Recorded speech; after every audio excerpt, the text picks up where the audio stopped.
From the world of philosophy. Plato. Platonic solids. Basic ideas of the Platonic solids and their implications for metrology for crystallography. From the world of philosophy. A passage of the school of thought. From Empedocles to Plato. Heracles had discovered the invisible. Air, he thought, must be matter in a form so finely divided that it couldn't be seen. This hint, this whiff of the existence of atoms was carried much further by a contemporary named Democritus. Of all the ancient scientists, it is he who speaks most clearly to us across the centuries. The few surviving fragments of his scientific writings reveal a mind of the highest logical and intuitive powers. He believed that a large number of other worlds wander through space, that worlds are born and die, that some are rich in living creatures and others are dry and barren. He was the first to understand that the Milky Way is an aggregate of the light of innumerable faint stars. Beyond campfires in the sky, beyond the milk of Hera, beyond the backbone of night, the mind of Democritus soared.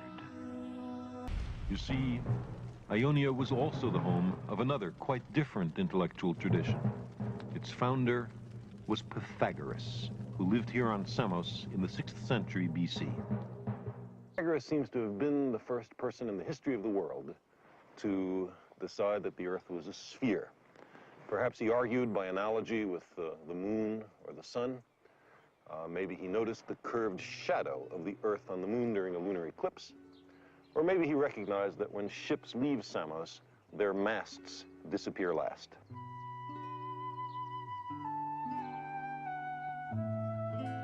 Pythagoras believed that a mathematical harmony underlies all of nature.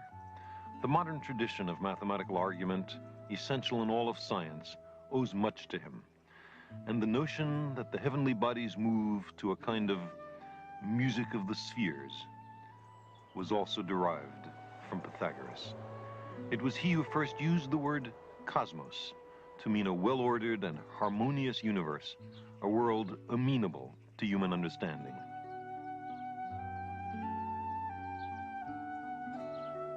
For this great idea, we are indebted to Pythagoras, but there were deep ironies and contradictions in his thoughts. Many of the Ionians believed that the underlying harmony and unity of the universe was accessible through observation and experiment, the method which dominates science today. However, Pythagoras had a very different method. He believed that the laws of nature could be deduced by pure thought. He and his followers were not basically experimentalists. They were mathematicians, and they were thoroughgoing mystics. They were fascinated by these 5 regular solids, bodies whose faces are all polygons, triangles or squares or pentagons. There can be an infinite number of polygons, but only 5 regular solids. 4 of the solids were associated with earth, fire, air, and water. The cube, for example, represented earth. These 4 elements, they thought, make up terrestrial matter. So the 5th solid, they mystically associated with the cosmos. Perhaps it was the substance of the heavens. This 5th solid was called the dodecahedron. Its faces are pentagons, 12 of them. Knowledge of the dodecahedron was considered too dangerous for the public. Back to these remarkable ancient times of Hellas. The dialogue of Timaeus takes place the day after Socrates described his ideal state, as also Plato's did to his work to the Republic. Timaeus claims that the minute particle of each element had a special geometric shape. Timaeus makes conjectures on the composition of the 4 elements which some ancient Greeks thought constituted the physical universe's observable visual contextual presence as earth, water, air, and fire. Plato at Timaeus links each of these presented elements to a certain Platonic solid, in the form of geometric use ordered as, the element of earth would be a cube, of air an octahedron, of water an icosahedron, and of fire a tetrahedron.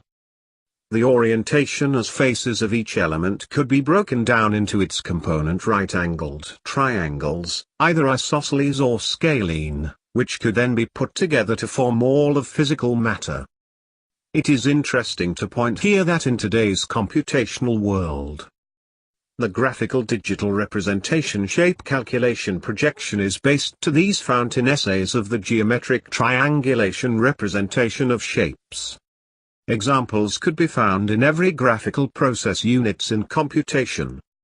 Elaboration with state-of-the-art advanced industrial design software tools as the mesh analysis tool, for example. Among the triangles the most perfect and beautiful was the scalene.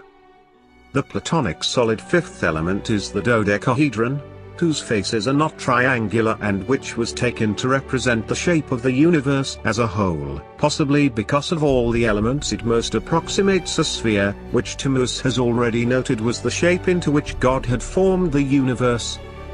To conclude to these historical remarks, concerning the origins of the importance of triangulation concepts, that are related with their geometric logical significance under the scope of an angle.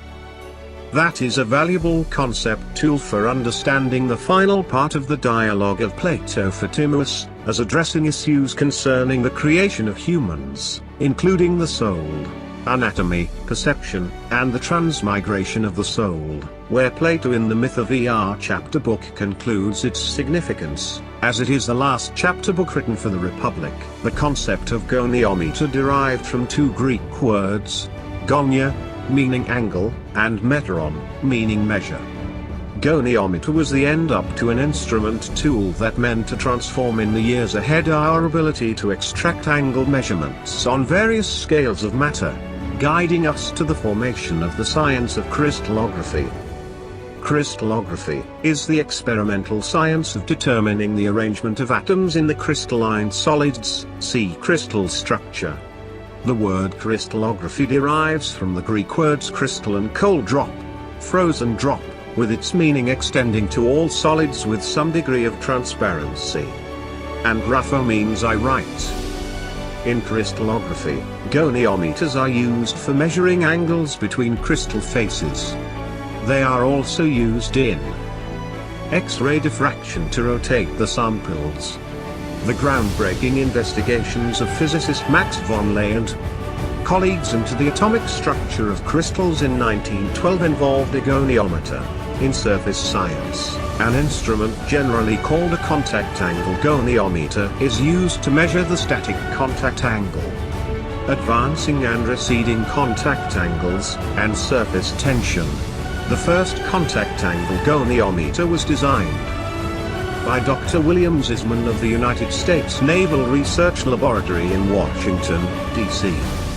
To nowadays, in living, biological, matter, new emerging method advancements, including the femtosecond crystallography, FX, will extend the diffraction resolution accessible from small radiation-sensitive crystals to determine catalytically accurate structures with radiation-sensitive metal enzymes that will support the need for the birth of a new scientific discipline for the exploration of space with magnetogenetics.